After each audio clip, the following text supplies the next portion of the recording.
بسم اللہ الرحمن الرحیم الحمد للہ رب العالمین وبہ نستعین وصلی اللہ وسلم علی سید الانبیاء والمرسلین وعلی آلہ واصحابہ اجمعین ومن تبعہم باحسان الی یوم الدین اما بعد۔ محترم فضلاء، بارک اللہ فیکم، پچھلی دو نشستوں میں ہم نے اس بات کی وضاحت کی ہے کہ جمع طرق میں محدثین کی محنت اور صبر و ثبات، یعنی اس بات کی وضاحت کرنے کی میں نے کوشش کی ہے الحمدللہ کہ محدثین اصحاب الحدیث کی جو خدمت ہے، اور خدمت کہتے ہیں جو محنت ہوئی ہے، اس محنت کے کئی پہلو ہیں، یعنی اس پہلو کیا خدمت ہوئی ہے، اس پہلو کیا خدمت ہوئی ہے، اس پہلو کیا خدمت ہوئی ہے۔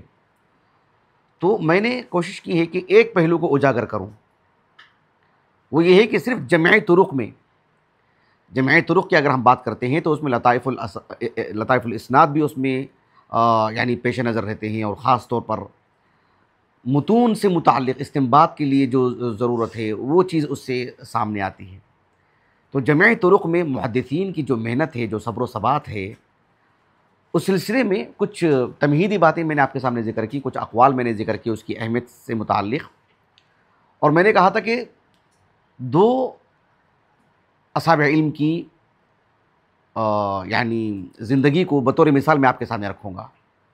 ایک امام مسلم بن الحجاج القشیری رحمہ اللہ، آپ کی الصحیح سے جو امام یحییٰ بن ابی کثیر رحمہ اللہ کا جو قول آپ نے ذکر کیا، کس مناسبت سے ذکر کیا، گویا کہ ایک نصیحت تھی امام مسلم رحمہ اللہ کی، اور آپ کی ایک محنت تھی، محنت کو آپ نے امت کے سامنے پیش کیا اور پھر آپ نے طلبہ کو نصیحت فرمائی۔ تو ایک مثال میں نے آپ کی رکھی ہے، اور دوسری مثال ہے حافظ بن حجر عسقلانی کی رحمہ اللہ۔ حافظ بن حجر عسقلانی رحمہ اللہ نے طلبہ کو جو نصیحت کی ہے، جو اہمیت بتائی ہے جمع طرق سے متعلق، اس کی افادیت کو جو آپ نے اجاگر کیا ہے، جو درد آپ نے بتایا ہے، وہ کہاں بتایا ہے، کس تناظر میں آپ نے بتایا ہے، انشاءاللہ تعالی آنے والے درس میں، آنے والے چہارشنبہ میں جو ہمارا درس ہوگا اس میں ذکر کروں گا انشاءاللہ تعالی۔ آج کی اس نشست میں حافظ بن حجر رحمہ اللہ کی جو خدمت ہے جمع طرق کے باب میں، اس کو میں ذکر کروں گا۔ اس تناظر میں آپ کو بات واضح ہوگی جب حافظ بن حجر رحمہ اللہ کا جو ہے ایک درد مندانہ جو قول ہے اس کو ذکر کروں گا، تو تب بات واضح ہوگی کہ حافظ بن حجر رحمہ اللہ کی محنت کس درجے کی رہی ہے اور آپ کا درد کس طرح کا رہا ہے۔ حافظ بن حجر عسقلانی رحمہ اللہ کا جو جمع طرق میں آپ کا جو معاملہ رہا ہے، آپ کی جو خدمت رہی ہے، اس کے لیے فتح الباری کافی ہے۔ حافظ بن حجر عسقلانی رحمہ اللہ کی فتح الباری کو کوئی سامنے رکھے گا، ہر حدیث کی شرح میں آپ اس کے سبھی طرق کو جو جمع کرتے ہیں، اور یعنی خود امام بخاری رحمہ اللہ نے اپنی الصحیح میں، اپنی دیگر کتابوں میں جہاں جہاں اس حدیث کے طرق کو ذکر کیے ہیں، پھر دیگر حدیث کی کتابوں میں وغیرہ وغیرہ، اس میں جو ہے یعنی الصحاح ہیں، مسانید ہیں، السنن ہیں، معاجم ہیں، اجزاء ہیں، ان سبھی نے جو دواوین السنہ جس کو کہتے ہیں، تو ان سبھی کتابوں سے اس ایک حدیث کے جو طرق ہیں اسے اکجا کرنا، پھر اس کے نتیجے میں چاہے وہ سند کے اعتبار سے فوائد ہوں، متن کے اعتبار سے جو فوائد ہوں، استخراج کرنا ہوں، سب جو ذکر کرتے ہیں وہ تو تقریباً آپ کو ہر صفحے میں مل جائے گی یہ بات۔ اب ظاہر باتیں مثالیں کتنی پیش کی جائیں گی، مسئلے کی وضاحت کے لیے میں آپ کے سامنے دو مثالیں رکھتا ہوں انشاءاللہ تعالی۔ اس سے پہلے بنیادی طور پر ایک بات ہم یہ جان لیتے ہیں کہ جیسے کہ میں نے کہا کہ حافظ بن حجر عسقلانی رحمہ اللہ کی جمع طرق کے باب میں جو خدمت رہی ہے، وہ تو فتح الباری تو اس کے لیے کافی ہے ہی عمومی طور پر، خصوصی طور پر بھی حافظ بن حجر رحمہ اللہ کی جو مصنفات ہیں، آپ کی جو تصانیف ہیں، وہ اس کی ایک طویل فہرست ہے۔ آپ کے ایک تلمیذ ہیں حافظ ابو الخیر السخاوی رحمہ اللہ، تو وہ خود ایک بلند پایہ شخصیت ہیں الحمدللہ۔ آپ کی تصانیف میں سے ایک کتاب ہے جو حافظ بن حجر عسقلانی رحمہ اللہ کی سیرت پر لکھی گئی کتاب ہے، بہت ہی مفصل مطول، الجواہر والدرر فی ترجمت شیخ الاسلام ابن حجر، 3 جلدوں میں ہمارے پاس ہے الحمدللہ۔ تو اس کتاب میں حافظ سخاوی رحمہ اللہ نے اپنے استاد سے متعلق یعنی حق شاگردی جیسے کہتے ہیں وہ ادا کر دیا ہے آپ نے، اس قدر مفصل لکھا ہے آپ نے۔ میں اپنی تحریروں میں بہت ذکر کیا ہے، میں نے جگہ جگہ پر اس کتاب پہ حوالہ جاتا جب بھی حافظ پر میں نے کچھ لکھا ہے رحمہ اللہ۔ تو حافظ ابو الخیر السخاوی رحمہ اللہ نے اس کتاب میں مستقل ایک باب حافظ بن حجر رحمہ اللہ کی مصنفات سے متعلق آپ نے جو ہے یعنی قائم کیا ہے۔ حافظ ابن حجر عسقلانی رحمہ اللہ کی مصنفات میں سے ایک شق ہے جسے آپ نے طرق کا نام دیا ہے، یعنی جمع طرق، کسی بھی حدیث کے طرق جمع کرنا۔ اس سلسلے میں 24 رسائل کا آپ نے ذکر کیا ہے، جیسے مثال کے طور پر یعنی طرق حدیث المسح علی الخفین، اسی طرح سے طرق حدیث من بنا للہ مسجدہ، طرق حدیث صلاۃ التسبیح، یعنی طرق و حدیثی صلاۃ التسبیح، اس طرح سے ایسے 24 رسائل کا آپ نے ذکر کیا ہے۔ اس میں سے ایک رسالہ ہے جس کا نام ہے طرق حدیث غسل یوم الجمعہ فی روایتی نافع عن ابن عمر رضی اللہ عنہما خاصتاً، اس طرح کے عنوان سے۔ حافظ ابن حجر عسقلانی رحمہ اللہ نے اس بارے میں بھی اشارہ کیا ہے فتح الباری میں، لیکن اس رسالہ کو لکھنے کی وجہ کیا ہے، سبب کیا ہے، اس سلسلے میں حافظ ابو الخیر السخاوی رحمہ اللہ نے روشنی ڈالی ہے اس کتاب میں، لیکن حافظ کا تواضع ہے رحمہ اللہ کہ آپ نے اس جانب کوئی اشارہ نہیں کیا۔ اچھا، بات کیا ہے؟ بات یہ ہے کہ صحیح بخاری کی جو کتاب الجمعہ ہے، اس کا جو دوسرا باب ہے، باب فضل الغسل یوم الجمعہ، میں نے آپ لوگوں کو اس وقت پڑھاتے ہوئے بتایا تھا کہ جو ہے امام بخاری رحمہ اللہ اس باب کے تحت 3 حدیثیں لے کر کے آئے ہیں، جس میں اتنی وضاحت ہے صیغہ امر کو لے کر کے، فلیغتسل ہے، لقد علمت ان النبی صلی اللہ علیہ وسلم کان یأمر ہے، واجب کا لفظ ہے حدیث ابی سعید الخدری میں، اس کے باوجود بھی وجوب غسل یوم الجمعہ کے بجائے باب فضل الغسل، استحباب پر دلالت کرنے والی بات آپ نے ذکر فرمایا امام بخاری نے رحمہ اللہ۔ ظاہر بات ہے کیا قرائن ہے جس کی وجہ سے امام بخاری رحمہ اللہ نے اس وجوب کا جو ساقط ہونا ہے اور استحباب کا جو مشروع ہونا ہے اس کو آپ نے ذکر کیا امام بخاری رحمہ اللہ نے، اس کی ایک الگ بات ہے۔ لیکن اس باب کے تحت جو پہلی حدیث ہے، حدیث ابن عمر، یعنی حدیث نافع عن ابن عمر، میں اس کی بات کر رہا ہوں۔ عبداللہ بن عمر بن خطاب رضی اللہ عنہما کہتے ہیں کہ رسول اللہ صلی اللہ علیہ وسلم نے فرمایا اذا جاء احدکم الجمعہ فلیغتسل۔ یہ حدیث متفق علیہ، صحیح بخاری صحیح مسلم دونوں میں، صحیح مسلم کی بھی کتاب الجمعہ میں ہے۔ لیکن یہ جو حدیث ہے عبداللہ بن عمر بن خطاب سے روایت کرنے والے رضی اللہ عنہما امام نافع ہیں، اچھی طرح بات واضح ہو گئی۔ تو اور امام نافع سے روایت کرنے والے کون ہیں، کتنے اصحاب علم ہیں؟ تو وہ ایک جمع غفیر ہے۔ اس سلسلے میں حافظ ابن حجر عسقلانی رحمہ اللہ نے جو بات کہی ہے وہ دھیان دینے کے قابل ہے۔ اس سے آپ اندازہ لگائیے کہ حافظ ابن حجر عسقلانی رحمہ اللہ جمع طرق میں اللہ نے آپ کو کتنی مہارت دی تھی اور کتنا آسان اللہ نے آپ کو کیا۔ اس میں محنت ہے، مشقت ہے، لیکن اللہ رب العالمین کی توفیق خاص رہی ہے، ورنہ یہ آسان کام نہیں ہے۔ آج کے اس دور میں جو اتنا اچھا خاصا بڑا مکتبہ ہو اور جو شاملہ ہو، انٹرنیٹ ہو، سب کچھ ہو، تب بھی جو ہے مطلب یعنی سبحان اللہ انسان ہل جاتا ہے، بھائی بہت محنت لگتی ہے اس پر، اور پھر جو ہے سب سے سارے طرق سے واقف ہونا کوئی آسان کام نہیں ہے۔ لیکن حافظ نے کتنی بڑی بات لکھی ہے رحمہ اللہ۔ حافظ بن حجر عسقلانی رحمہ اللہ کہتے ہیں کہ وَرِوَایَةُ نَافِعٍ عَنِ ابْنِ عُمَرَ لِهَذَا الْحَدِيث مَشْهُورَةٌ جِدًّا، یعنی عبداللہ بن عمر بن خطاب رضی اللہ عنہما سے روایت کرنے والے جو امام نافع ہیں رحمہ اللہ، آپ کے خاص تلامذہ میں سے، تو امام نافع رحمہ اللہ کے جو تلامذہ ہیں، جن تلامذہ نے آپ سے روایت کی ہے، کہا کہ وہ اس کے جو طرق ہیں، یہ جو حدیث ہے بہت معروف حدیث ہے۔ امام نافع رحمہ اللہ سے روایت کرنے والے کتنے افراد ہیں؟ اس سلسلے میں حافظ ابن حجر عسقلانی رحمہ اللہ نے کہا کہ فقد اعتنى بتخریج طرقه ابو عوانہ فی صحیح، کہا کہ امام ابو عوانہ رحمہ اللہ، کون امام ابو عوانہ رحمہ اللہ؟ جو آپ عام طور پر جو آپ کتب ستہ کے رجال میں جو دیکھتے ہیں نا، حدثنا ابو عوانہ، وہ ابو عوانہ نہیں، وہ ابو عوانہ نہیں، الوضاح ابن عبداللہ الیشکری رحمہ اللہ، ان کا تو بڑا دلچسپ قصہ ہے، میں نے 2-3 مرتبہ سنا ہے اس قصے کو، پتہ نہیں ریکارڈ ہے نہیں معلوم۔ تو وہ یعنی بڑی شخصیات میں سے ہیں، ان رجال میں سے ہیں جو 6 معروف رجال ہیں جن پر امام علی بن المدینی رحمہ اللہ اور ان سے پہلے امام ابو داؤد الطیالسی نے جو کہا تھا رحمہ اللہ اجمعین کی انہی پر جو ہے مطلب صحابہ کے بعد احادیث کا انحصار ہے، انہی کے ارد گرد گھومتی ہیں۔ تو ان کے بعد امام ذاہبی رحمہ اللہ نے مزید 12 رجال کا ذکر فرمایا، ان میں سے امام ابو عوانہ ہے، وہ ابو عوانہ الگ ہے، 156 ہجری سنہ وفات۔ بات میری واضح ہو گئی؟ میں جن کی بات کر رہا ہوں وہ ہیں یعقوب ابن اسحاق ابن ابراہیم ابو عوانہ الاسفرائینی، 316 ہجری سنہ وفات۔ انہوں نے صحیح مسلم پر جو ہے مطلب استخراج کیا، انہوں نے المستخرج علی صحیح مسلم، یا اس کو مسند ابی عوانہ بھی کہتے ہیں۔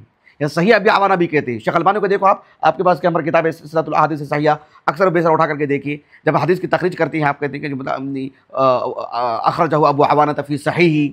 سمجھتے اس بات کو آپ؟ تو میرے پاس موجود ہے 8 جلدوں میں الحمدللہ مصنف ابی عوانہ، میں لانا بھول گیا، آپ بعد میں دیکھ کر کے لکھ لیجیے، دوسری جلد میں ہے وہ.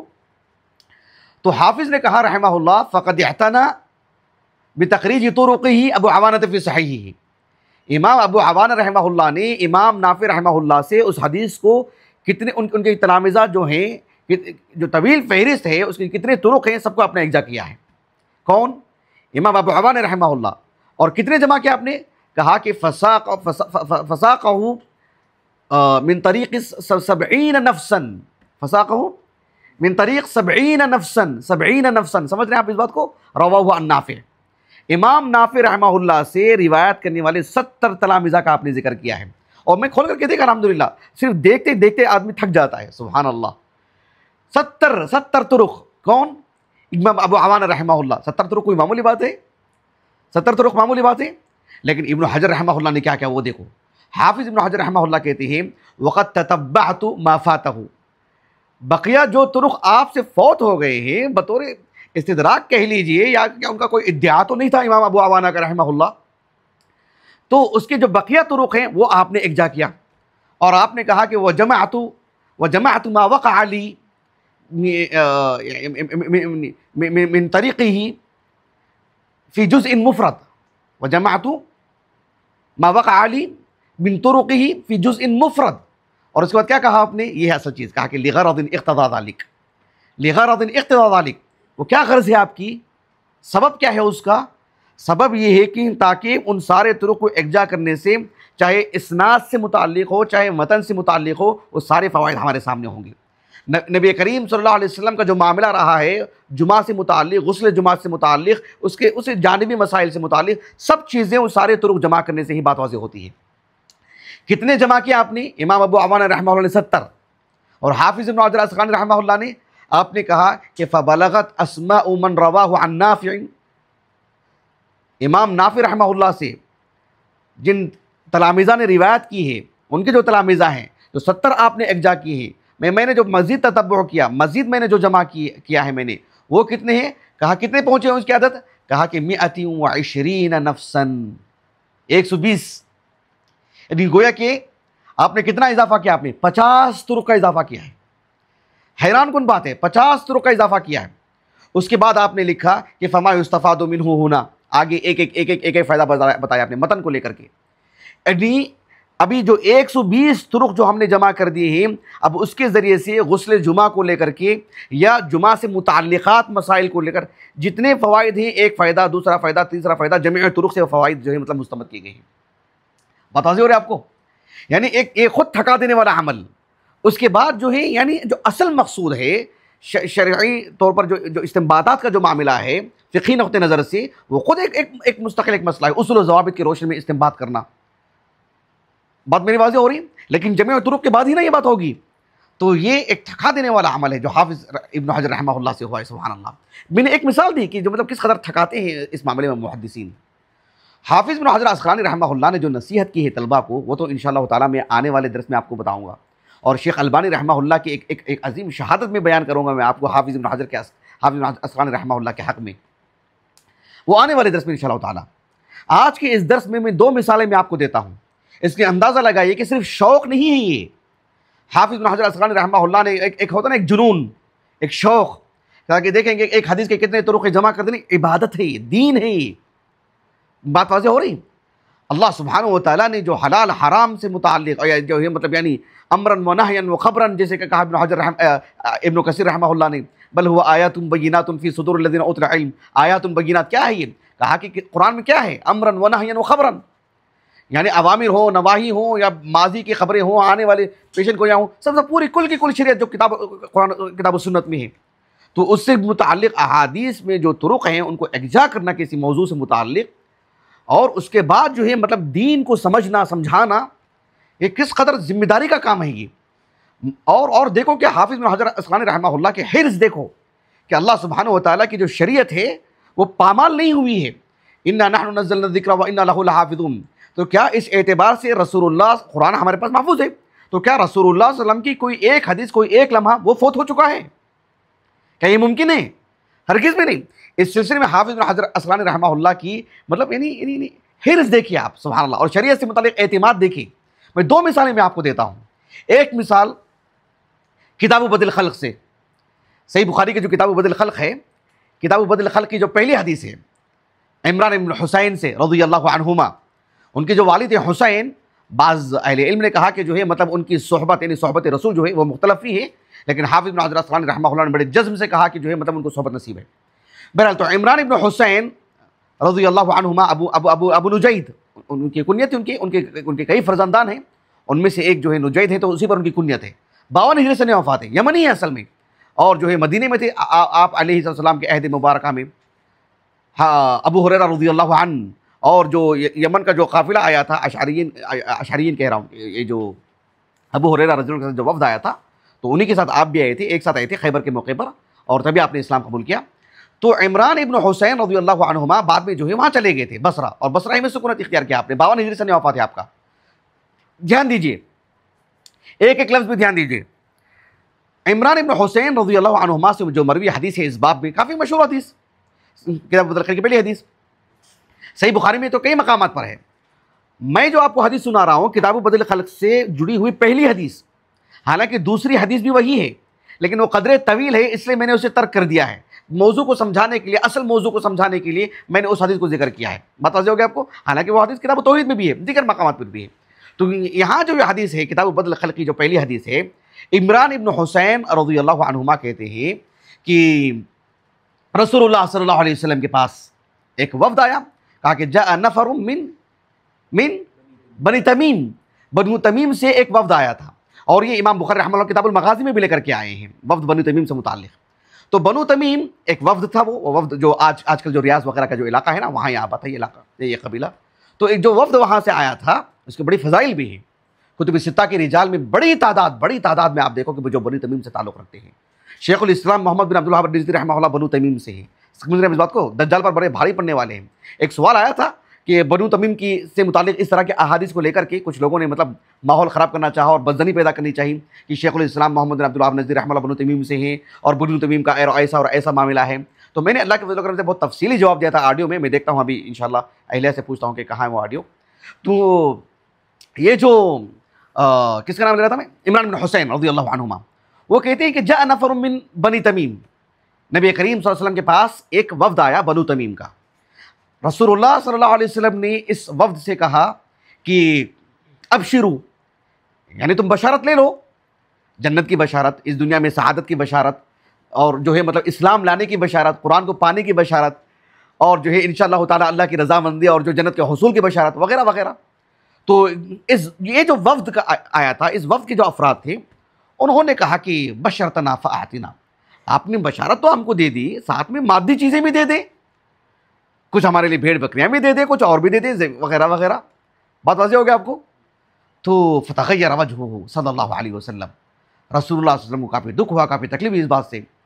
اچھا، اس کے بعد عمران ابن حسین کہتے ہیں رضی اللہ عنہ کہ کیا کہتے ہیں، وجاءہ اہل الیمن، یہ جو واو ہے نا عطف، اس سلسلے میں حافظ نے بڑی دقیق بات کہی رحمہ اللہ کہ وجاءہ اہل الیمن سے کون مراد ہیں؟ اشعریین مراد ہیں۔ اشعریین مراد ابو موسیٰ الاشعری رضی اللہ عنہ کا جو وفد آیا تھا، جو وہاں سے نکلا تھا جو ہے اللہ کے رسول کے پاس آنے کے لیے صلی اللہ علیہ وسلم، وہاں سے وہ ادھر چلا گیا تھا وہ حبشہ، وہاں سے پھر جعفر بن ابی طالب کے ساتھ سب مل کر کے آ گئے تھے خیبر کے موقع پر۔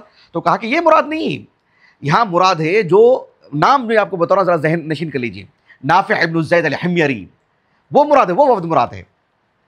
حافظ کی بڑی گہری تحقیق ہے اس باب میں، اور یہ آگے فائدہ بھی ہوگا آپ کو۔ تو عمران ابن حسین رضی اللہ عنہما کہتے ہیں کہ وجاء اہل الیمن، رسول اللہ صلی اللہ علیہ وسلم کے پاس اہل الیمن آئے، اور جب وہ آئے تو آپ صلی اللہ علیہ وسلم نے ان سے کہا کہ یا اہل الیمن اقبلوا البشرا، اقبلوا البشرا یا اہل الیمن، کہا کہ آپ خوشخبری آپ قبول کر لیں، اذ لم يقبلها بنو تمیم، بنو تمیم نے رد کر دیا ہے، اب آپ قبول کر لیں۔ انہوں نے کہا کہ قبلنا، ہم نے قبول کر لیا ہے۔ یہاں تک بات واضح ہوگی، یعنی گویا کہ وہ کیا کہتے ہیں، وفد آیا، اللہ کے رسول نے خوشخبری دی، انہوں نے خوشخبری لے لی۔ تو اس وقت کیا ہوا تھا کہ رسول اللہ صلی اللہ علیہ وسلم نے اس کے بعد ان سے ساری باتیں ہو جانے کے بعد رسول اللہ کی ایک مجلس قائم ہوئی صلی اللہ علیہ وسلم. آپ نے حدیثیں بیان کرنے لگی، اس لیے کہ وہ جو وفد آیا تھا اس وفد نے اللہ کے رسول سے سوال کیا کہ اے اللہ کے رسول، یہ دنیا کائنات کا آغاز کیسے ہوا، عرش سے متعلق کچھ سوالات کیے. تو اللہ کے رسول نے کہا کہ ٹھیک ہے بیٹھیے، تو سمجھانے لگے اللہ کے رسول کو. تو کہا کہ فأخذ النبی صلی اللہ علیہ وسلم یحدث، وہ اخذ افعال شروع میں سے کہا کہ فأخذ النبی صلی اللہ علیہ وسلم یحدث، حدیث بیان کرنے لگی. کون سی؟ بدء الخلق والعرش، کیونکہ ان کا سوال تھا. آنے والی جو حدیث ہے طویل حدیث، اس میں اس کا ذکر ہے کہ انہوں نے کیا سوال کیا اللہ کے رسول سے صلی اللہ علیہ وسلم. اچھی طرح بات واضح ہو گئی. آپ صلی اللہ علیہ وسلم نے جب ان کو حدیثیں بیان کر رہے تھے تو اس دوران کیا ہوا، ایک صاحب آئے اور آ کر کے کہا کہ یا عمران بن حسین سے خطاب کر رہے ہیں. ایک منادی آئے اور آ کر کے عمران بن حسین رضی اللہ عنہما سے کہنے لگے کہ راحلتک تفلتت، کیا مطلب؟ ذہبت ناقتک، جو بعد والی حدیث میں الفاظ ہیں، یعنی بھائی آپ کی گاڑی چوری ہو گئی، یہ مانا، یا آپ کی گاڑی کسی نے اٹھا کے لے کے چلا گیا ہے. آج ہم کہتے ہیں نا، تو یہ مانا اس کا کہ آپ کی جو سواری ہے، آپ کی جو اونٹنی ہے، وہ جانور ہے، آپ نے کھلا رکھا ہوگا یا مطلب صحیح سے باندھا نہیں ہوگا، اب کہیں چلا گیا ہے جانور آپ کی جو اونٹنی کہیں چلی گئی ہے. اب غور کیجیے، آپ عمران بن حسین رضی اللہ عنہ اٹھ کر کے چلے گئے، تلاش کر رہے تھے، آپ کو آپ کی اونٹنی نہیں ملی، آپ واپس آئے اور رسول اللہ صلی اللہ علیہ وسلم کی مجلس میں آئے تو اس وقت رسول اللہ صلی اللہ علیہ وسلم کی مجلس ختم ہو چکی تھی. عمران بن حسین رضی اللہ عنہما نے کہا کہ لیتنی لم اقم، یعنی ذہبت ناقتی، میری اونٹنی تو چلی گئی لیکن میں بیٹھا ہوتا تو اچھا تھا نا. میں اٹھ کے چلے جانے کی وجہ سے میری دنیا بھی گئی، یعنی میری اونٹنی بھی گئی، اور نبی کی مجلس میں بیٹھ کر کے جو مجھے حدیثیں سننے کا موقع ملا تھا، میسر تھا، اب وہ بھی فوت ہو گیا. دیکھو مجلس ختم ہو گئی. بھائی قصہ کتنا سیدھا سادہ ہے نا، اور دلچسپ بھی ہے نا، بات ہو گئی نا. لیکن حافظ بن حجر عسقلانی رحمہ اللہ کی جو حرص ہے وہ دیکھو آپ، وہ حرص کیا ہے وہ میں آپ کو بتاتا ہوں. سب سے پہلے تو حافظ بن حجر عسقلانی رحمہ اللہ نے کیا کہا کہ عمران ابن حسین رضی اللہ عنہما کے اندر جو درد پیدا ہوا، جو آپ نے کہا کہ لیتنی لم اقم، تو کہا کہ کیوں کہا لم اقم؟ کہا کہ لأنه قام قبل ان يكمل النبي صلی اللہ علیہ وسلم حدیثه في ظنه. دھیان دیجیے آپ، یعنی عمران ابن حسین رضی اللہ عنہما نے اپنے تئیں سمجھ لیا کہ رسول اللہ صلی اللہ علیہ وسلم کی مجلس سے جب میں اٹھا، اس کا مطلب یہ ہوا کہ مجلس جاری تھی، حدیثیں آپ بیان کر رہے تھے، اور بھی بہت سارے باتیں بیان کی ہوں گی آپ نے، تو اور اس سے پہلے ہی میں اٹھ گیا تھا، جب میں واپس آیا تو مجلس ختم ہو چکی ہے. اس کا مطلب پتہ نہیں مجھ سے کتنی باتیں فوت ہو چکی ہیں. سمجھ رہے ہیں؟ یعنی لأنه قام قبل ان يكمل النبي صلی اللہ علیہ وسلم حدیثه في ظنه. عمران بن حسین رضی اللہ عنہ نے اپنے گمان میں ایسی بات، آپ کے دماغ آپ کے خیالات میں ایسی بات آئی کہ جو ہے مطلب میرے بعد بھی پتہ نہیں کتنی باتیں آپ نے پیش کی ہوں گی. تو کہا کہ فتأسف على ما فاته من، فتأسف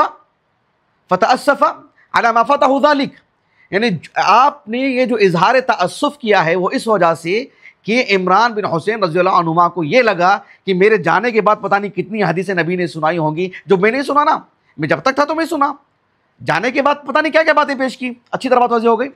اس سلسلے میں آگے کی بات جو حافظ نے کہا رحمہ اللہ، کہا کہ وفیہ ما کان علیہ من الحرص علی تعلیم علی تحصیل العلم، کہ عمران بن حسین رضی اللہ عنہما کا یعنی عنہما کے حرص معلوم ہوتی ہے شرعی علم کو لے کر کے. یعنی اونٹ نہیں گئی اس کا اتنا افسوس نہیں ہے، افسوس یہ ہے کہ نبی کے مجلس آپ اٹھ گئے، کچھ باتیں آپ کی چھوٹ گئیں. اب میں جو بات بتانے جا رہا ہوں یہ سب سے حیران کن بات، اور سبحان اللہ، اللہ رب العالمین حافظ بن حجر عسقلانی رحمہ اللہ کو کیسا دل و دماغ عطا کیا تھا، اور آپ کی طبیعت میں اللہ رب العالمین نے شریعت کی کتنی عقیدت، کتنا احترام اور کس قدر حرص رکھی ہے. دیکھیے ابن حجر کے دل میں رحمہ اللہ، حافظ بن حجر رحمہ اللہ کیا کہتے ہیں کہ عمران بن حسین رضی اللہ عنہ مجلس سے اٹھ گئے نا، وہ چلے گئے، جب واپس آئے تو نبی کی مجلس ختم ہو گئی تھی. عمران بن حسین رضی اللہ عنہما کو درد تھا اور غم ستا رہا تھا کہ پتہ نہیں نبی نے اور کتنی باتیں کہی ہوں گی. ابن حجر رحمہ اللہ کہتے ہیں اب میں نے ذخیرہ حدیث سے وہ سارے طرق جمع کرنے کی کوشش کی کہ بقیہ باتیں کیا رہی ہوں گی نبی کی، سبحان اللہ، تاکہ امت کو میں پہنچا سکوں. ابن حجر رحمہ اللہ کے الفاظ آپ کہتے ہیں وَقَدْ كُنْتُ كَثِيرَ التَّطَلُّبِ لِتَحْصِيلِ مَا ظَنَّ عِمْرَانَ أَنَّهُ فَاتَهُ مِنْ هَذِهِ الْقِصَّةِ. کہا کہ عمران بن حسین رضی اللہ عنہما نے اپنے گمان میں، اپنے جو ان کے دل میں جو بات آئی کہ شریعت کا میں نے ایک حصہ جو ہے مطلب یعنی کچھ حصہ میں نے نہیں سنا ہوگا نبی کے اس مجلس میں، تو کہا کہ میں ایک زمانے تک، اور کثیر الطلب بھی نہیں کہا، کثیر التطلب، یعنی میں نے پوری انہماک کے ساتھ پوری توانائی میں نے صرف کی، پورا زور میں نے لگایا. ہو سکتا ہے 4 طلبہ کو اپنے کام میں بھی لگایا ہوگا کہ ذرا ذخیر حدیث چھان کر کے دیکھیں کہ جو عمران بن حسین رضی اللہ عنہما نے جب مجلس سے اٹھ کر کے گئے تو باقی چیزیں کیا تھیں اور کیا باقی رہ گئی تھی نبی کی باتیں جو ہم سے بھی فوت ہو رہی تاکہ ہم تو واقف ہو سکیں. اچھی طرح بات واضح ہو گئی. حافظ بن حجر عسقلانی رحمہ اللہ کہتے ہیں کہ الا ان وقفت على قصة نافع بن زید الحميري. ابھی میں نے نام بتایا تھا آپ کو. نافع بن زید الحميري دیکھو وہ بھی یمنی ہے، وہ یمن کے ہیں. امام بخاری رحمہ اللہ نے صحیح بخاری کی کتاب المغازی میں ایک باب قائم کیا ہے، باب وفد قدوم الاشعریین و اہل الیمن. ذرا دھیان دیجئے ذرا سے غفلت نہیں ہونی چاہیے. الاشعریین یمنی ہیں کہ نہیں ہیں؟ خالص یمنی ہیں. اگر میں کہوں، اگر آپ سے کہوں کہ جو ہے ایک وفد آیا ہے، جیسے اگر ہم کسی مسجد کے سے جڑے ہوئے کسی امام صاحب کا نام لیں یا کچھ مسلمانوں کا، کچھ سلفیوں کا نام لیں فلاں محلے کے، اور یہ کہیں کہ جو یہ ہگڑے نگر سے آئے ہیں اور یہ بنگلور سے آئے ہیں، یہ بات ایک ہی ہے نا. ہگڑے نگر کہاں ہے؟ بنگلور ہی میں ہے. اس کا مطلب ہے کہ اس کی ہم ایک الگ سے تخصیص کر رہے ہیں. تو امام بخاری کا ایسا باب قائم کرنا کتاب المغازی میں کہ باب وفد قدوم الاشعریین و اہل الیمن. ابھی الاشعریین تو اہل الیمن ہی میں سے ہیں. تو کہتے ہیں کہ ابن حجر رحمہ اللہ، امام بخاری رحمہ اللہ لطیف اشارہ کر رہے ہیں کہ ایک تو الاشعریین ہیں، دوسرے یہ کہ جو ہے اہل الیمن سے مراد وہ نافع ابن زید الحميري ہیں، ان کا قافلہ ہے، ان کا وفد ہے جو یہاں عمران بن حسین رضی اللہ عنہما. ہم کہتے ہیں نا اب 1447 چل رہا ہے، ہمارے پاس ہو سکتا ہے 2 بڑے علماء آئے ہوں گے ہمارے جامعہ محمدیہ میں. ہم کہتے ہیں نا کہ ہمارے جامعہ میں فلاں اور فلاں آئے تھے، یہ آئے تھے اور وہ آئے تھے. اس کا مطلب یہ ہوا کہ یہ اس مہینے میں آئے تھے، وہ 5-6 مہینے کے بعد وہ آئے تھے، لیکن ہم نے کیسے ذکر کر دیا ہے؟ دونوں کو ایک ساتھ ملا کر کے ہم نے پیش کر دیا ہے. تو عمران بن حسین رضی اللہ عنہما نے جاء نفر من بنی تمیم، وہ ایک وقت کی بات ہے. وجاء اہل الیمن، وہ ایک وقت کی بات ہے. اچھی طرح بات واضح ہوگی. لیکن آپ نے سنایا ایک اعتبار سے. تو یہ جو حافظ ہیں، حافظ بن حجر عسقلانی رحمہ اللہ کہتے ہیں کہ میں برابر تلاش میں تھا. کہتے ہیں کہ الا ان وقفت على قصة نافع بن زید الحميري. میں اس واقعے، جب یہ واقعہ سے میں واقف ہو پایا، کس کا واقعہ؟ نافع ابن جی. کہتے ہیں کہ فقوی فی ظنی انه لم يفته شيء من هذه القصة بخصوصها. کہتے ہیں کہ جب نافع ابن زید الحميري، یعنی جو قافلہ ہے نا، دھیان دیجئے، عمران بن حسین رضی اللہ عنہ نے کہا نا، جس قافلے جو وفد آیا تھا، جو وفد نبی کے پاس آیا، نبی نے کہا کہ اقبلوا البشرا. جس وفد سے نبی نے کہا، اس وفد، وہ کون سا وفد تھا؟ نافع بن زید الحميري کا رضی اللہ عنہ. جب وہ وفد آیا تھا، نبی نے ان کو جو باتیں سنائی ہیں، اس وفد سے متعلق ہی حدیث ملی ابن حجر کو رحمہ اللہ. جس قافلے سے نبی نے، جس وفد سے نبی نے خطاب کیا، براہ راست اس وفد سے متعلق جو حدیث ہے، اس حدیث سے آپ واقف ہوئے، اور اس میں آپ نے کہا کہ کوئی بات ایسی نہیں ہے زائد بات. کہا کہ کوئی چیز فوت نہیں ہوئی ہے. کیوں؟ کہا کہ لخلو قصۃ عن قدر زائد علی حدیث عمران بن حسین رضی اللہ عنہ کی جو حدیث صحیح بخاری میں ہے اس کے سبھی طرق کے ساتھ. تو آپ نافع ابن زید الحميري رضی اللہ عنہ سے مروی جو روایت ہے، ان دونوں کو سامنے رکھیں گے تو ایک بات بھی اس میں زائد نہیں ہے، کوئی بات اس میں زائد نہیں ہے. کہا کہ الا ان فی قولہم، یعنی بعد قولہم، کہا کہ واستوى علی عرشہ عز وجل، اللہ سبحانہ وتعالی عرش پر مستوی ہوا. بس اتنا سا اضافہ ہے اس میں. اس کا مطلب یہ ہوا کہ عمران بن حسین رضی اللہ عنہما کو افسوس تو ہوا کہ میں مجلس سے اٹھ کے چلا گیا، لیکن کیا اس کی وجہ سے اس مجلس کی باتیں ادھوری رہ گئیں، ہم تک نہیں پہنچی؟ نافع ابن زید الحميري کی اگر ہم بات کریں تو یہ واقعہ کس کتاب میں ہے؟ الاصل واقعہ. میں نے بہت تلاش کیا اس سلسلے میں، بالآخر اللہ تعالیٰ کے فضل و کرم سے مجھے وہ واقعہ جو ہے ملا. اس میں حافظ بن حجر عسقلانی رحمہ اللہ کی الاصابہ میں، کس میں؟ حافظ بن حجر عسقلانی رحمہ اللہ کی الاصابہ فی تمییز صحابہ. شیخ اعجاز ہے ادھر؟ نہیں جی میرے پاس ہے، بعد میں آپ اصل سے مراجعہ کریں. لیکن کیا ہے کہ حافظ بن حجر عسقلانی رحمہ اللہ کی جو الاصابہ فی تمییز صحابہ ہے، اس میں نافع ابن زید الحميري القسم الاول میں حرف النون میں، تو حرف النون بعدها الف، تو نافع ابن زید الحميري رضی اللہ عنہ کے ترجمہ حیات میں ایک بات بھی آپ نے نہیں لکھی ہے سوائے اس روایت کو ذکر کرنے کے. اور اس روایت کو آپ نے کس کتاب سے ذکر کیا ہے؟ وہ ہے امام ابن شاہین رحمہ اللہ. امام ابن شاہین رحمہ اللہ کون ہے؟ امام ابو حفص عمر ابن احمد ابن عثمان. تو یہ جو ابن شاہین سے جانے جاتے ہیں، ابن شاہین رحمہ اللہ علماء بغداد میں سے ہیں، اور اللہ تعالیٰ نے اچھے خاصے لمبی عمر عطا کی تھی. 297 ہجری سنہ ولادت ہے اور 385 ہجری سنہ وفات ہے. امام ابن شاہین رحمہ اللہ ان علماء میں سے ہیں جنہوں نے بہت کچھ لکھا، بہت کچھ لکھا تفسیر کے باب میں، تو آپ کی بڑی خدمت ہے، یہ سب کتابی باتیں میں آپ کو بتا رہا ہوں کیونکہ ہم نے کوئی کتاب آپ کی دیکھی نہیں اب تک. آپ کی ایک ہی کتاب ہے میرے پاس جو ثقات سے متعلق ہے، ایک ہی کتاب ہے، اور وہ کتاب مجھے جو ہے مطلب جب وہ فروخت کی جا رہی تھی تو میں نے محض اس وجہ سے اس کتاب کو لیا کہ امام ابن شاہین کی میرے پاس کوئی کتاب تو ہو کم از کم رحمہ اللہ، تو اس وجہ سے میں نے آپ کی کتاب لیا. صحابہ سے متعلق آپ نے جو کتاب لکھی ہے وہ شاملہ بھی نہیں ہے، شاملہ میں بھی نہیں ہے، پی ڈی ایف بھی مجھے نہیں مل پائی ہے، اور پھر جو ہے مجھے کچھ ایسے کچھ اقوال پڑھنے کو ملے کہ یہ جو ہے مطلب ابھی تک بھی جو بہرحال یہ یعنی مخطوطہ کی شکل میں کہیں ہوں گے، واللہ اعلم. سمجھ رہے اس بات کو؟ جی ہو سکتا ہے کسی کے ہاتھ بھی نہ لگا ہو یہ نسخہ، لگا ہوتا تو اب تک جو ہے مطلب تباہ ہو گیا ہوتا، کیونکہ اتنی ہرس ہے امت کے اندر الحمدللہ، علماء کے اندر کہ کسی طرح سے یہ کتابیں سامنے آئیں.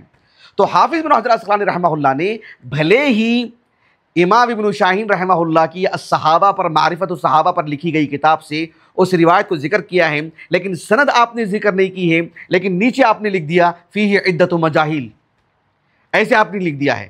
لیکن صحیح بخاری کی شرح کرتے ہوئے آپ نے باب وفد قدوم الاشعریین، باب قدوم وفد الاشعریین اور وہ اہل الیمن، جو باب حرف العطف کے ذریعے سے جو آپ نے دونوں کو الگ کیا ہے، امام بخاری رحمہ اللہ گویا کہ اشارہ کرنا چاہتے ہیں نافع ابن زید الحمیری کو، جیسے کہ حافظ نے کہا ہے رحمہ اللہ، اس سے کہیں نہ کہیں اس کی صحت پر بھی جو ہے مطلب ایسے معلوم ہوتا ہے کہ اشارہ کر رہے ہیں امام بخاری رحمہ اللہ، واللہ اعلم. بات واضح ہوگی آپ کو؟ لیکن بات یہ ہو رہی ہے کہ حافظ بن حجر عسقلانی رحمہ اللہ نے جو عمران بن حسین رضی اللہ عنہ جو اٹھ کر کے چلے گئے، کتنی حرص ہے دیکھو، کہ کہتے ہیں کہ وقت کنت کثیر التطلب.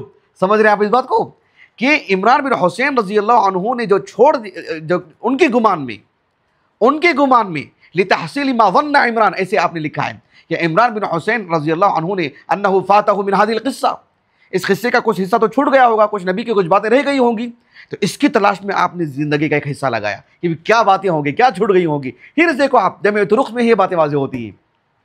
اچھی طرح بات واضح ہوگی آپ کو؟ جی ایک تو یہ واقعہ، ایک تو یہ ایک مثال، ایک دوسری مثال، وقت کتنا باقی ہے؟ ہاں ایک اور دوسری مثال اختصار کے ساتھ. اور آنے والے ہفتہ جب میں آپ کو کہوں گا کہ حافظ بن حجر عسقلانی رحمہ اللہ نے جو درد بتایا ہے، جو آپ نے نصیحت کی ہے، یا جو ڈانٹا ہے آپ نے، جو جمع طرق کے بغیر کسی ایک حدیث پڑھ کر کے ساری باتیں کرنا شروع کر دیتے ہیں، جو ڈانٹ لگائی آپ نے، یہ ساری باتیں معلوم ہوگی آپ کو کہ ابن حجر رحمہ اللہ کی یہ خدمت کو دیکھیں گے آپ، تب جا کر کے آپ مطلب سراہیں گے. سمجھ رہے ہیں بات واضح ہو رہی ہے آپ کو؟ جی. تو حافظ بن حجر عسقلانی رحمہ اللہ نے جو دوسری مثال دینا چاہ رہا ہوں میں آپ کو کتاب التفسیر سے. کتاب التفسیر اس کی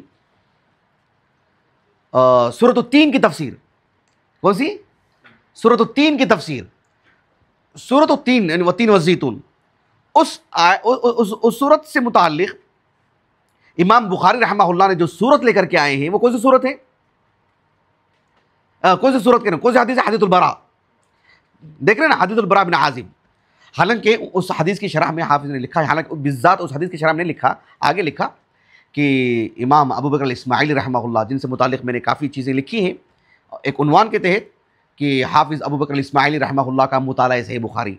حافظ ابو بکر الاسماعیلی رحمہ اللہ کا جو مطالعہ صحیح بخاری ہے یعنی واقعی بہت ہی مالا مال کر دینے والا ہے. اس کے کئی پہلو ہیں، کئی اس کے اندر جو ہے مطلب یعنی سمجھ رہے نا آپ، کچھ دلچسپ باتیں بھی ہیں، کچھ اور کچھ علمی باتیں بھی ہیں، کچھ کہیں نقد ہے امام بخاری پر، اس کا اچھا خاصا دفاع ملے گا آپ کو حافظ سے رحمہ اللہ. اس میں سے ان کا ایک نقد یہ بھی ہے کہ جو ہے مطلب یعنی اللہ کے رسول نے کسی نماز میں کسی صورت کو پڑھ لینے سے کیا وہ اس صورت کی تفسیر میں اس حدیث کو لے کر آ جائیں گے؟ پھر تو جو صورتیں پڑھے ہیں تب سبھی لے کر کے آ جاؤ. ایسے آپ نے ایک طرح کا نقد کیا ہے امام ابو بکر الاسماعیلی نے رحمہ اللہ، لیکن حافظ نے کوئی جواب نہیں دیا. اکا دکا کچھ مسائل ہیں جہاں حافظ نے سکوت اختیار کیا ہے. تو حافظ بن حجر عسقلانی اچھا امام بخاری نے رحمہ اللہ کتاب التفسیر میں سورۃ التین کی تفسیر میں جو براء بن عازب رضی اللہ عنہما سے جو روایت لے کر کے آئے ہیں، اس روایت میں بات کیا ہے ذرا دھیان دیجیے. بات کیا ہے؟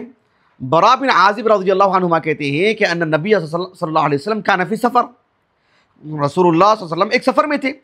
کس سفر میں تھے؟ تلاش بسیار کے بعد بھی جو ہے مطلب اس سے میں واقف نہیں ہو پایا، اور حافظ نے بھی نہیں لکھا ہے اس جانب رحمہ اللہ. میں نے مزید کوشش کی، مجھے بھی یہ بات نہیں مل پائی.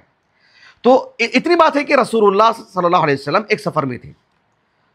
آپ نے کیا پڑھا ہے؟ آپ نے فقرأ فی العشاء فی احدى الرکعتین. یہ دھیان دینے کی بات. ایک تو فقرأ فی العشاء، یہ بھی دھیان دینے کی بات. سمجھ رہے میرے بات آپ؟ یہ بھی دھیان دینے کی بات. فقرأ فی العشاء. دوسری بات یہ ہے کہ فی احد الرکعتین کیا پڑھا آپ نے؟ بالتین، یعنی بالتین والزیتون، آپ نے سورۃ التین کی تلاوت کی۔ اچھی طرح بات واضح ہو گئی۔ اس حدیث کو برا بن عازب رضی اللہ عنہما سے روایت کرنے والے کون ہیں؟ عدی بن ثابت ہیں۔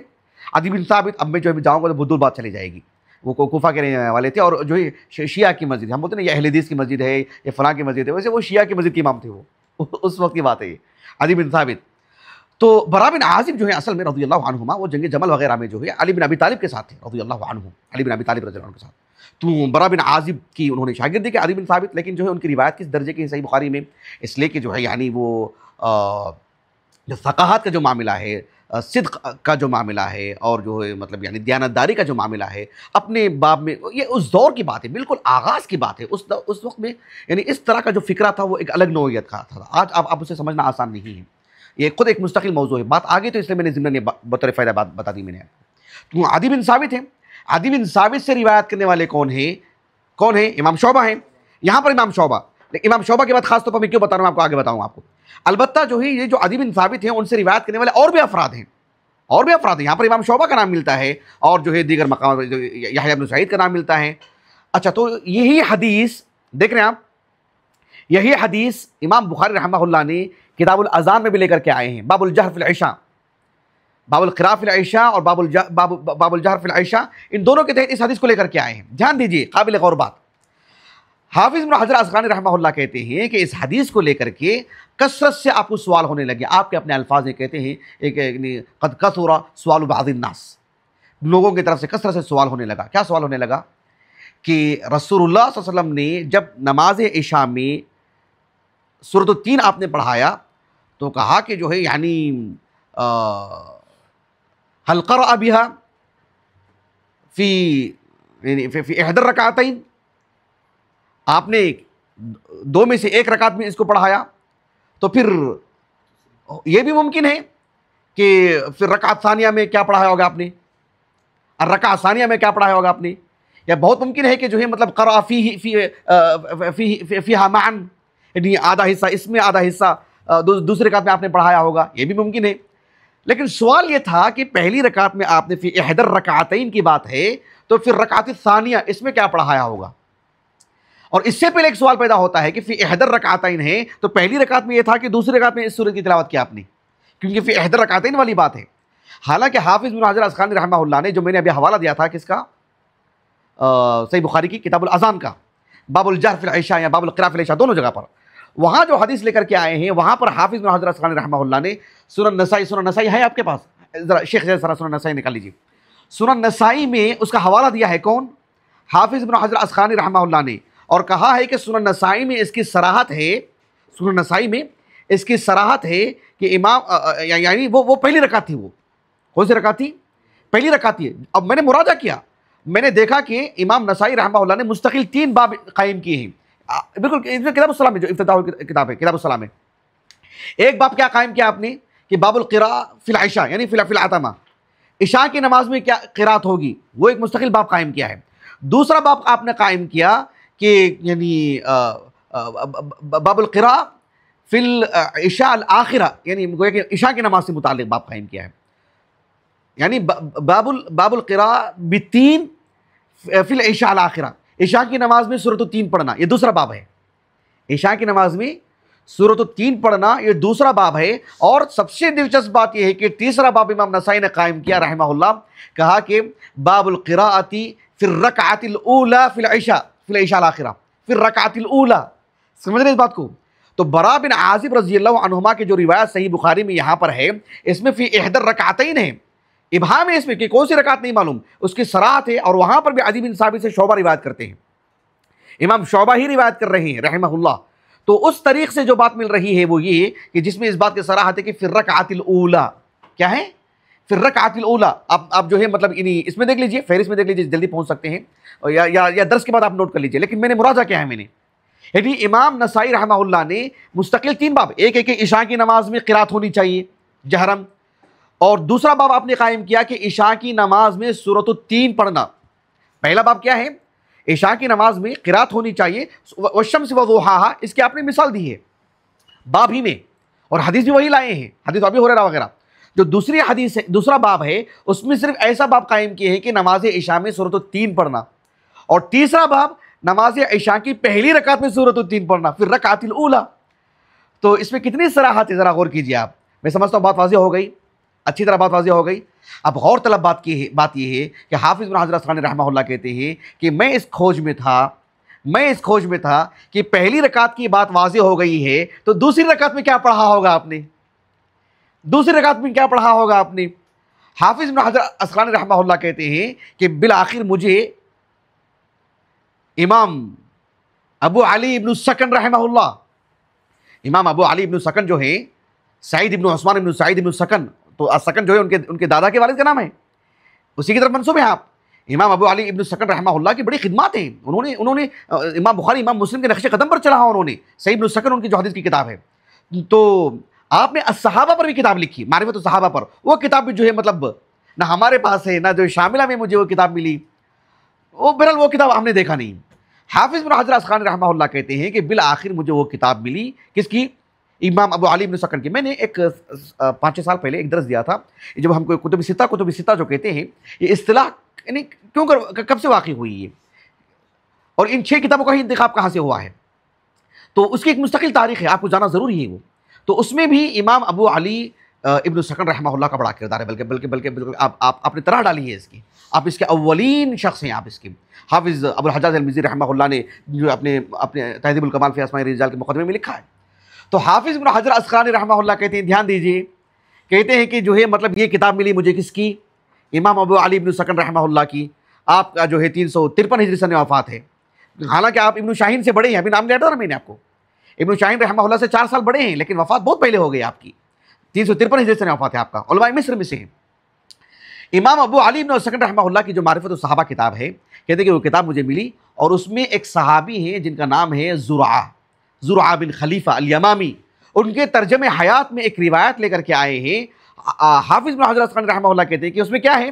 اس میں یہ ہے کہ زرعہ بن خلیفہ الیمامی جو صاحب ہیں، صحابی ہیں، اہل یمامہ سے تعلق رکھتے ہیں، وہ بھی ریاض وغیرہ کا جو علاقہ ہے، وہ کہتے ہیں کہ ہم رسول اللہ صلی اللہ علیہ وسلم کے پاس آئے، فعرض علینا الاسلام، اللہ کے رسول صلی اللہ علیہ وسلم نے ہم کو اسلام کی دعوت دی، اسلام ہم کو پہنچا، اسلام سمجھایا ہم کو، اور کہا کہ فاسلمنا، ہم نے اسلام قبول کیا، اور کہا کہ فاسہم لنا، ہم کو آپ نے کچھ حصہ بھی دیا مال غنیمت میں سے، مال غنیمت میں سے حصہ دیا۔ کہیں نہ کہیں اس بات کا سراغ اس سے ملتا ہے ہم کو کہ وہ سفر کا معاملہ رہا ہے۔ سمجھ رہے ہیں آپ اس بات کو کہ یہ بات سفر سے جڑی ہوئی، کیونکہ برا بن عازب کی روایت میں کیا ہے؟ ان نبی صلی اللہ علیہ وسلم کان فی سفر، ان نبی صلی اللہ علیہ وسلم کان فی سفر۔ اچھی طرح بات واضح ہو گئی۔ اسی لیے ابن حجر نے بڑی دقیق بات کہی رحمہ اللہ کہ باب القراء فی العشاء جو کتاب الاذان میں ہے نا، اس میں پہلی جو حدیث لائی ہے حدیث ابی ہریرہ، جس میں سورۃ الانشقاق کا ذکر ہے، تو کہا کہ وہ چونکہ حضر میں تھے تو آپ نے قصار وسط کو آپ نے پڑھایا نماز میں، اور کہا کہ یہ سفر کی بات ہے۔ دوسری جو روایت لے کر کے حدیث البراء، وہ سفر سے متعلق ہے، سفر بھی ہونے کی وجہ سے قصار مفصل آپ نے پڑھایا ہے۔ یہ ایک تطبیق دی ہے ابن حجر نے رحمہ اللہ، نقطہ واضح ہو گیا آپ کو۔ تو حافظ ابن حجر رحمہ اللہ نے جو روایت کا ذکر کیا ہے ابو علی ابن سکن رحمہ اللہ کی کتاب سے، کہا کہ فاسہم لنا، اس کی بات کیا ہے؟ اس کی بات کہتے ہیں کہ فقرأ فی الصلاۃ، یعنی رسول اللہ صلی اللہ علیہ وسلم نے نماز جو ہم کو پڑھا ہے اس میں کہا کہ فقرأ فی الصلاۃ بالتین والزیتون، کیا کہا؟ بالتین والزیتون، اور کہا کیا مطلب کیا ہے؟ انا انزلناہ فی لیلۃ القدر، کیا مطلب؟ گویا کہ رسول اللہ صلی اللہ علیہ وسلم نے جو ہم کو نماز پڑھائی، پہلی رکعت میں کیا پڑھایا آپ نے؟ سورۃ التین۔ دوسری رکعت میں کیا پڑھایا آپ نے؟ سورۃ القدر پڑھایا آپ نے۔ یہاں تک بات واضح ہو گئی، اچھی طرح بات واضح ہو گئی۔ اب میں جو سمجھانے جا رہا ہوں اس کو دھیان دیجیے، میرے آخری بات ہے جو آپ کو سمجھانے جا رہا ہوں، اس سے آپ اندازہ لگا سکتے ہیں ابن حجر رحمہ اللہ کا جو کثرت مطالعہ ہے، یا جو وسیع علم ہے، یا دواوین السنہ پر، ذخیر حدیث پر جو گہری نگاہ تھی آپ کی، جیسے آپ کوئی کتاب کھول کے بیٹھے ہو 2 صفحے آپ کے سامنے ہیں، ویسے ذخیر حدیث دواوین السنہ آپ کے پاس ایسا تھے ابن حجر کے پاس رحمہ اللہ۔ ابن حجر رحمہ اللہ کہتے ہیں کہ رسول اللہ صلی اللہ علیہ وسلم نے پہلی رکعت میں جو سورۃ التین پڑھایا آپ نے، وہ تو صحیح بخاری میں ہے کہ فی احد الرکعتین، سنن نسائی سے معلوم ہوا کہ وہ پہلی رکعت ہے، پھر رکعت الاولیٰ۔ اب دوسری رکعت میں کیا ہے؟ کہا کہ اس حدیث کی کتاب نے جو معرفت الصحابہ ہے، اس میں جو حدیث مل رہی ہے کس کے نام پر؟ زرعہ بن خلیفہ الیمامی رضی اللہ عنہ، تو کہا کہ ان کے نام پر جو روایت ہم کو مل رہی ہے اس میں اس بات کی صراحت ہے کہ وہ ایک سفر ہے، اور دوسری بات یہ بھی بات معلوم ہو رہی ہے کہ صحابی کہہ رہے ہیں کہ پہلی رکعت میں سورۃ التین، دوسری رکعت میں سورۃ القدر، تو کہتے ہیں کہ اس سے معلوم ہوتا ہے کہ دوسری رکعت میں آپ نے سورۃ القدر پڑھا، آپ نے لیکن کیسے معلوم کہ یہ وہی نماز ہوگی؟ یہ وہی نماز ہوگی کیسے معلوم؟ کہتے ہیں کہ فَيُمْكِنْ إِنْ كَانَتِ الصَّلَاةُ الَّتِي عَيَّنَ الْبَرَاءُ بن عازب رضی اللہ عنہما، کہتے ہیں کہ براء بن عازب رضی اللہ عنہما نے جس نماز کا ذکر کیا ہے اس کے قوی امکانات ہیں کہ یہ وہی نماز ہوگی، یہ وہی نماز ہوگی۔ یہ کیسے معلوم ہو آپ کو؟ اس کے بعد جو بات کہنے جا رہی ہے وہ ابن حجر کو جچتی ہے، بات وہ ایرے غیرے کو نہیں جچتی ہے، وہ ابن حجر ہی کو جچتی ہے رحمہ اللہ۔ حافظ ابن حجر رحمہ اللہ کہتے ہیں کہ انا لا نعرف فی خبر من الاخبار انا لا نعرف فی خبر من الاخبار، یعنی پورے ذخیرے حدیث سے ہمیں ایسی کوئی بات نہیں معلوم ہوتی ہے کہ یعنی الفاظ ذرا ملتے جلتے ہیں کہ قرأ النبی صلی اللہ علیہ وسلم یعنی فی الصلاۃ، یعنی سورۃ التین کی جو تلاوت نبی نے کی ہے ہم کو پورے ذخیرے حدیث میں سے کہا کہ ہم کو کہاں سے معلوم ہوتی ہے؟ کہا کہ الا بحدیث فی حدیث البراء، فی حدیث البراء و حدیث زرعۃ ھذا، کہا کہ براء بن عازب سے ملنے والی روایت اور زرعہ بن خلیفہ الیمامی سے ملنے والی روایت، ان دونوں روایت ہی میں پورے ذخیرے حدیث سے نبی کا سورۃ التین پڑھنا ہم کو ملتا ہے۔ اس سے بات واضح ہوتی ہے کہ دوسری رکعت میں سورۃ القدر ہی پڑھا ہے آپ نے، کیونکہ پورے ذخیرے حدیث میں کوئی ایسی حدیث ہم کو نہیں مل رہی ہے کہ نبی نے جو ہے مطلب نماز عشاء میں یہ نماز پڑھا، یہ سورۃ التین پڑھائی ہو۔ اچھی طرح بات واضح ہو گئی آپ کو؟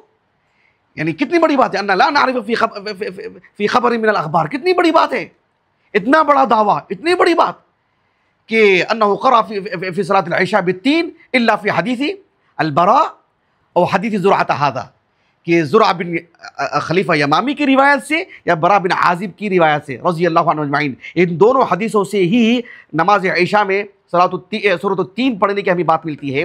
تو ایسی صورت میں لازمی طور پر اس حدیث کی روشنی میں ہم یہ کہہ سکتے ہیں کہ دوسری رکعت میں آپ نے سورۃ القدر پڑھا، یعنی کس قدر جمع احاطہ دیکھیں، جمع طرق سے کتنی بڑی بات ملتی ہے، کتنی محنت اور کتنی حرص ہے، دیکھو آپ کو بات میری واضح ہو رہی۔ اور آپ کا یہ کہنا کہ حافظ بن حجر رحمہ اللہ کا ایک سوال بعض الناس، یہ ظاہر بات ہے بعض الناس کون ہوں گے بھائی؟ یہ کیا یہ طلبہ مراد ہے کہ علماء مراد ہے کہ آپ کی جو عوام مراد ہے؟ یعنی کس کے اندر اتنی حرص ہے، کون اتنی کھوج میں ہے، کس کو شریعت سے اتنی محبت ہے؟ اندازہ لگائیے۔ ہمارا جو مزاج ہے نا، جو جتنا ہے بھائی رہنے دو، ہو گئی بات، کیا کرنا ہے اس میں، سمجھ رہے ہیں؟ دیکھو اللہ سبحانہ و تعالیٰ جس کو جس مقصد کے لیے اللہ نے پیدا کیے ہیں، جنت کے لیے جہنم کے لیے، اس کو وہ میدان اللہ تعالیٰ آسان کرتے جاتے ہیں رحمہ اللہ۔ تو ہمارے پاس جو عام طور پر یہ ہے نا کہ سوال ہی پیدا نہیں ہوتا ہے، جیسے ہم نے کہا کہ عمران بن حسین افسوس کر کے چلے گئے تو ہم بھی آگے بڑھ جائیں گے دوسری حدیث پڑھنے کے لیے، لیکن ابن حجر رحمہ اللہ کہتے ہیں کہ میں نے زمانہ لگایا اس کے پیچھے، اور اس کے پیچھے میں نے ایک زمانہ لگایا، پھر جو ہے مطلب کیسے آپ اس سے واقف ہو پا رہے ہیں، سبحان اللہ۔ اور جو اس کی ایسا بھی نہیں کہ بہت دور کا استدلال ہے، یعنی قوی امکانات ہے کہ یہ سب ایسا ہی ہوئے جیسے کہ ابن حجر نے کہا رحمہ اللہ۔ تو بہرحال کہنے کا مقصود یہ تھا کہ جمع طرق کے باب میں حافظ ابن حجر اسقلانی رحمہ اللہ کی جو خدمت ہے، جو آپ کی محنت ہے، جو آپ کا صبر و ثبات ہے، یہ قابل دید ہے، سبحان اللہ۔ اللہ تعالیٰ آپ کی مغفرت فرمائے، اللہ تعالیٰ کی خصوصی رحمت آپ پر ہو، اللہ تعالیٰ آپ سے راضی ہوں، شریعت کی حفاظت میں، شریعت کے بیان میں، اور جو ہے مطلب یعنی انا نحن نزلنا الذکر و انا لہ لحافظون، تو ایسی صورت میں جو ہے مطلب ذخیرہ حدیث پر نگاہ رکھنا، اس کے لیے محنت کرنا، جبکہ آپ کی بیوی ہیں، بلکہ بیویاں تھیں، بیٹی تھیں، بیٹیاں تھیں، آپ کی نرینہ اولاد تو ایک تھی لیکن آپ کی بیٹیاں تھیں، آپ کا گھرانہ ہے، خود آپ انسان ہیں، آپ کو بھی سونا ہے، آپ کو بھی جو ہے مطلب کھانا پینا ہے، آپ یعنی سب مسائل آپ کے ساتھ جڑے ہوئے ہیں، اس کے باوجود بھی یعنی مطلب سبحان اللہ، اللہ اکبر، یعنی حیران کن بات ہے، حیران کن بات ہے۔ تو انشاءاللہ تعالیٰ آنے والے درس میں آپ کو حافظ ابن حجر اسقلانی رحمہ اللہ کی جو درد مندانہ نصیحت ہے، یہ جو آپ نے کان پکڑا ہے بعض غافل لوگوں کا، تو وہ ظاہر بات ہے آپ کی اس محنت کے بعد ہی آپ نے کسی کا کان پکڑا ہے۔ تو انشاءاللہ تعالیٰ وہ آنے والے درس میں آپ کے سامنے رکھوں گا انشاءاللہ تعالیٰ۔ اللہ تعالیٰ سے دعا ہے کہ اللہ رب العالمین ہمارے ان علماء کو اللہ رب العالمین جنت الفردوس عطا فرمائیں، نبی کی رفاقت نصیب فرمائیں، اور اللہ رب العالمین ہم کو ان کے نقش قدم پر چلائے۔ سبحانک اللہم و بحمدک، اشہد ان لا الہ الا انت، استغفرک و اتوب الیک۔